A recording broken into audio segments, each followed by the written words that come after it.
hata wazee wa zamani wana msemo wao, wanasema kwamba kitanda hakizai haramu. Hivi huo msemo una maana gani? Yes, huu msemo na mimi nimeithibitisha hiyo. Huu msemo uko na maana ifuatayo: mke wa mtu ametembea nje ya ndoa, ikapelekea tendo la ndoa lile akapata ujauzito. Yes, kwenye tendo la ndoa la nje ya mume wake. Zamani watu walikuwa nasafiri kwa kutumia miguu sana, labda wanyama na vinginevyo.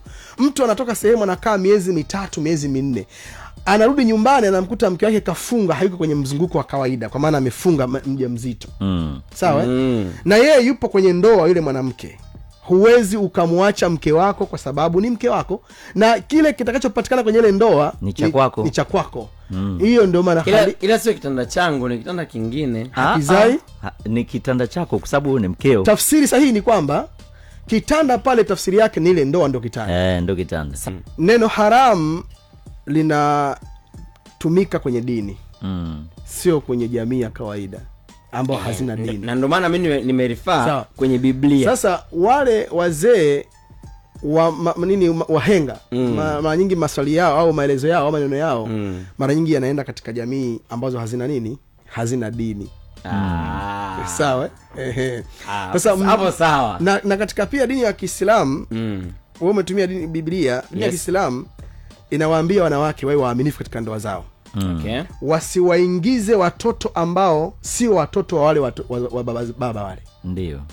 Umepachikiwa pale. Yaani anaambiwa mwanamke kwamba mtoto asiingizwe kwenye familia ambayo sio ya kwake. Anaambiwa nani?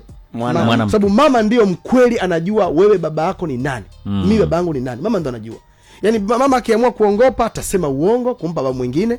Sasa Mwenyezi Mungu sababu anajua yeye, anamwambia mama asimuingize mtoto kwenye familia isiyokuwa ya kwake. Lakini wazee wanasema kama kitanda hakizai haramu mpaka ufanye uchunguzi uje kujua. Zamani hatakuwa na DNA kabisa. Leo hii tuna DNA.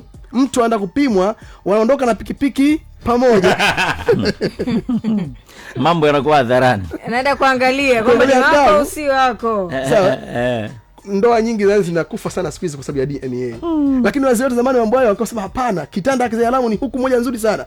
Amezaliwa ndani ya ndoa, ni mwanao huyo.